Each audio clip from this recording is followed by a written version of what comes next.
ही व्यवस्था खरंच भ्रष्टतेने रंगीन झाली आणि न्यायपालिका तर ह्या नेत्यांची आणि भ्रष्टाचारी अधिकाऱ्यांची रखेल झाली की मंगेश साबळे हा कायदा पाळत नाही आणि त्याला तडीपार केल्याशिवाय आम्ही राहणार नाही.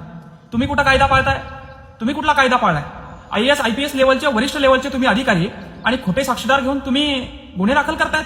एका सामान्य सरपंचाला तुम्ही तडीपार करतायत. मी काय बोललोय? माझ्या केलेल्या आंदोलनाच्या जगजाहीर केलेल्या आंदोलनाच्या पार्श्वभूमीवर तुम्ही मला तडीपार करा. मात्र तुम्ही खोटे आरोप घेऊन खोटे गुन्हे खंडणीचे दाखल करून जर मला तडीपार करणार असेल तर मी देखील छत्रपती शिवाजी महाराजांचा मावळा हे विसरून चालणार नाही. आज समाजामध्ये कोण कायदा पाळतंय?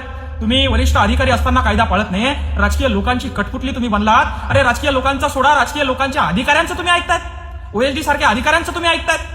हे तुम्हाला शोभणारं नाहीये. तुम्ही IPS लेवलचे अधिकारी आहात आणि तुम्ही कायदा पाळणं हे सर्वोच्च तुमच्याकडनं अपेक्षित आहे. मात्र जर का तुम्ही चुकीचे गुन्हे दाखल करणार असाल तर कदापि आम्ही तुमचं ऐकून घेणार नाही. स्वतंत्र भारतात, स्वतंत्र देशात आम्ही राहतो. याच्यासाठी आमच्या पूर्वजांनी, याच्यासाठी आमच्या शहीदांनी रक्त सांडून हा देश स्वतंत्र केलेला नाही. तुमची दादागिरी या ठिकाणी चालणार नाही. हा मंगेश साबळे जर का चुकत असेल तर त्याला शिक्षा द्या. मात्र चुकीचे गुन्हे जर का दाखल करत असेल तर आम्ही शांत बसणार नाही.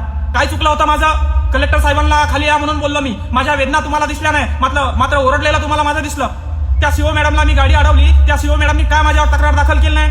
सीओ मॅडमवर तुम्ही प्रेशर आणलं कारण त्या सीओ मॅडमला माहित होतं की मंगेश साबळे जे बोलतोय ते खरं आहे. म्हणून एका रात्रीत 120 टेकवर सह्या करून, फाईलीवर सह्या करून सगळ्यांचे प्रश्न त्या मॅडमनी माझ्या एका आवाजावर सोडवले. आणि मग तुम्ही त्या सीओ मॅडमवर दबाव आणून गुन्हा दाखल 353 दाखल करा म्हणून सांगितलं. मात्र त्यांनी स्पष्ट नकार दिला. म्हणून तुम्ही तुमच्या त्या हवालदारावर प्रेशर आणून माझ्यावर गुन्हे दाखल केले. पण सामान्यासाठी आवाज आम्ही उचलायचा नाही का? सामान्यासाठी मुळीच आम्ही आवाज उचलायचा नाही. शिक्षणासाठी, आरोग्यासाठी, आमच्या लेकरांसाठी, आज आरक्षणासाठी या समाज भांडतोय त्याच्यासाठी आवाज उचलणं गुन्हा आहे? आंदोलन करणं हा गुन्हा आहे? मग आंदोलन करणं हा गुन्हा असेल तर संसदेत कायदा तयार करा, कायदा पारित करा. सन्माननीय सुप्रीम कोर्टाने सांगितलं की आंदोलन करणं हा गुन्हा नसून आंदोलन करणं हा नागरिकांचा अधिकार आहे आणि अधिकाराखालीच मी आंदोलन केलं. आणि माझ्या आंदोलनाने कुठं दहशत निर्माण झाली? कुठं मी कोणाला खंडणी मागितली? एकतरी ठेकेदार, एकतरी अधिकार समोर आणून सांगा मी खंडणी मागितली आहे म्हणून. रखेल झाली. तुम्हाला सर्वसामान्यांसाठी जो कोणी आता पुढे येईल त्याचा मात्र गळा घुटून त्याचा आवाज दाबण्यात येईल हे यांनी आता अनेकदा इथे सिद्ध करून दाखवलं. मित्रांनो, सरपंच मंगेश साबळे यांचं अकाउंट, यांचे फेसबुक आणि इंस्टाग्राम हे जे काही मेन मोठाले सोशल मीडिया अकाउंट आहे जिथून हे आम्हापर्यंत येऊन पोहोचतात ते अकाउंटच यांच्या माध्यमातून आता बंद करण्यात आलंय. का करण्यात आलंय याचं कारण अद्याप काय आहे ते त्यांना माहीत, परंतु याचं कारण मी तुम्हाला नक्कीच्या व्हिडिओच्या माध्यमातून सांगणार आहे. तुम्हाला माहिती असेल की मागील 2 दिवसापासून सरपंच मंगेश साबळे ओरडू लागले की मी असं कोणतंही कृत्य केलं नाही, की मला बडतर्फ आणि जे काही तुम्ही हद्दपारीचे, तडीपारीचे नोटीस मला दिले ते सरसा अक्षरशः पूर्णतः खोटे आहे. याच्यासाठी त्यांच्या गावातील गावकऱ्यांनी, ग्रामस्थांनी बोडद बाजार सर्कल, स्थानिक पोलीस स्टेशन छत्रपती संभाजीनगर येथे जाऊन त्यांनी निवेदन अर्ज देखील दिले की जोपर्यंत ते खोटे साक्षीदार तुम्ही आमच्यापर्यंत येऊन पोहोचवत नाही किंवा आमच्या समोर त्यांना आणत नाही तोपर्यंत ही नोटीस आम्ही कदापि ते मान्य करत नाही. का? नेमका संपूर्ण मुद्दा काय तुम्हाला थोडक्यात समजून सांगतो बघा. तुम्हाला एवढं तर माहिती असेल की मंगेश साबळे यांनी त्यांच्या इंस्टाग्राम, फेसबुक अकाउंटवरून एक व्हिडिओ जारी केला होता मागील 2 दिवसापूर्वी. त्याच्यामध्ये त्यांनी सांगितलं होतं की माझ्या विरोधामध्ये जे की city Chowk police station Chhatrapati Sambhajinagar, OAD, DCP आणि CP यांच्या माध्यमातून जे आहे की एक षडयंत्र रचून माझ्या विरोधात खोटे साक्षीदार आणून माझ्या विरोधात गुन्हे दाखल करण्यात आले, विविध गुन्हे दाखल करण्यात आले. आणि त्या गुन्ह्यांच्या माध्यमातून मला 2 वर्षासाठी पुढील 2 वर्षासाठी मला छत्रपती संभाजीनगर जे महाराष्ट्रातील मोठं औद्योगिक शहर आहे त्याचबरोबर जालना जिल्हा या 2 जिल्ह्यातून जे आहे की मला हद्दपार आणि तडीपारीचं नोटीस यांनी दिले. हद्दपार तडीपार म्हणजे काय?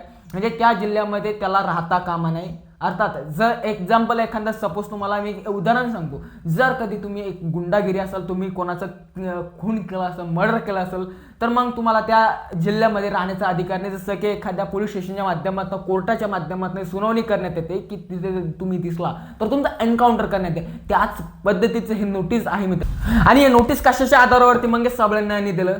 त्यांचं म्हणणं पडलं की तुमच्याच गेवराई पायगाव या गावातील फुलंब्री तालुक्यातील 2 साक्षीदार आम्हाला मिळाले. त्या 2 साक्षीदारांनी आम्हाला काय सांगितलं की मंगेश साबळे संध्याकाळच्या 7 वाजेच्या वेळेत ना XYZ त्याचं नाव ना पत्ता काहीच नाही, त्याचा फोटो ना काहीच. कारण की त्याची साक्षीदाराची प्रायव्हसी, जर कधी साक्षीदाराची प्रायव्हसी आम्ही लेकेच केली तर मंगेश साबळेपासून त्या साक्षीदाराला त्याच्या जीवाला धोका देखील आहे. म्हणजे याचा अर्थ की खरं तर मंगेश साबळे गुंडा नाही, तो एक क्रिमिनल आहे, एक मर्डरिस्ट आहे असं त्यांनी इथे सिद्ध करून दाखवलंय. त्या साक्षीदाराने काय सांगितलं की मंगेश साबळे याने माझ्याकडून 3,000 रुपये घेण्यासाठी मला संध्याकाळच्या 7 वाजेच्या सुमारास दारू पिऊन माझ्यावरती हल्लाबोल केला, मला मारहाण केली. हालाकी मंगेश साबळे यांनी त्यांच्या एका व्हिडिओच्या माध्यमातून त्या जे काही त्यांनी नोटीस आली होती त्या व्हिडिओच्या माध्यमातून हे देखील सांगितलं की मी एका गावचा सरपंच आहे, मला जर कधी अशा 2-3 हजारासाठी जर कधी मला असं हे भांडण झगडे करायचे असेल तर मी 150 विहिरी मंजूर केलाय. प्रत्येकी 4,000 रुपये जर कधी कमिशन खाल्लं ना तरी 4-5 लाख रुपये मी सहज याच्यातून कमवू शकत होतो. तर मला हे छपरीगिरीचे धंदे करण्याची काय गरज आहे असं साबळे यांनी स्वतः इथे सांगितलं. त्याचबरोबर मंगेश साबळे यांनी त्यांच्या फेसबुक आणि इंस्टाग्राम ह्या अकाउंटवरून सोशल मीडिया हँडलवरून एक दुसरा व्हिडिओ शेअर केला होता.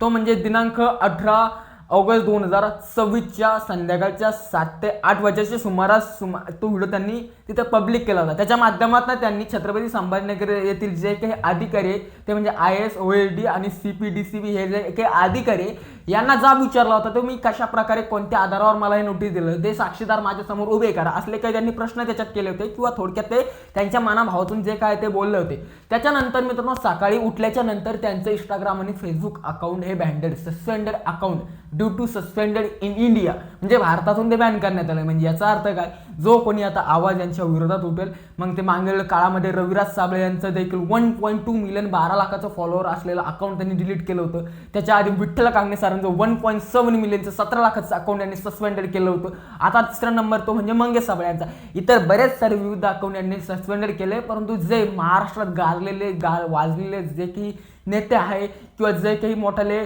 कांगणे सरांसारखे, रविराज साबळेंसारखे, मंगेश साबळेंसारखे जे काही मोठाले एक व्यक्तिमत्व निस्वार्थ लढणारे यांचे अकाउंट असे सोशल मीडिया बंद करलेले का, कारण की सत्याचा साथ इथे त्यांच्या माध्यमातून देऊ. आता जे काही मंगेश साबळे यांना नोटीस मिळालेलं आहे ते म्हणजे तडीपार हद्दपारचं 2 वर्षासाठीचं.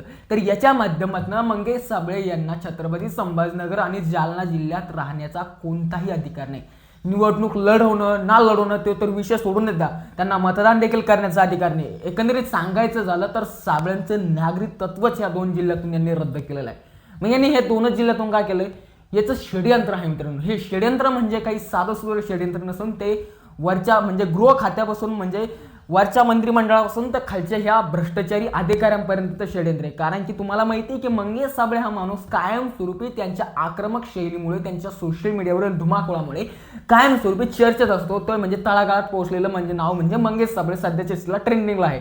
त्यांना माहिती होतं की येत्या काळात मंगेश साबळे काही ना काही विधानसभा लढेल, लोकसभा लढेल आणि हे जे आहे की आमच्यासारख्या मोठ्या नेत्यांना हे घातक आहे. तर याच्यासाठी मंगेश साबळेंना आतापासून संपवलं तर पुढे चालून हे संकट कायमचं टळून जाईल. तर हे षडयंत्र आहे. कारण की विचार करू शकता, हे साक्षीदारांचं नाव इथे जाहीर करून लागले, पत्ता इथे जाहीर करून लागले आणि फक्त नोटिसावरती नोटिसा त्यांनी तिथे दिलाय. आता तर मंगेश साबळेंचं अकाउंटच बॅन केलंय.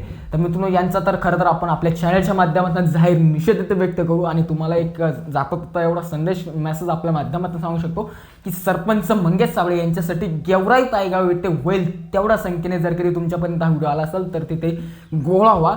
कारण की मित्रांनो आता जर कधी लढले नाही तर मंगेश साबळेंसारख्या अनेक मंगेश साबळेंचे अकाउंट आवाज हे दाबण्याचं काम करेल आणि त्यांच्या विरोधात लढण्याचे जी काही शक्ती आहे संपवण्याचं काम हे सध्याचे सिलेक्ट करू. बाकी हा जास्तीत जास्त व्हिडिओ इतरही लोकांपर्यंत शेअर करा. बाकी जय शिवराय, जय महाराष्ट्र.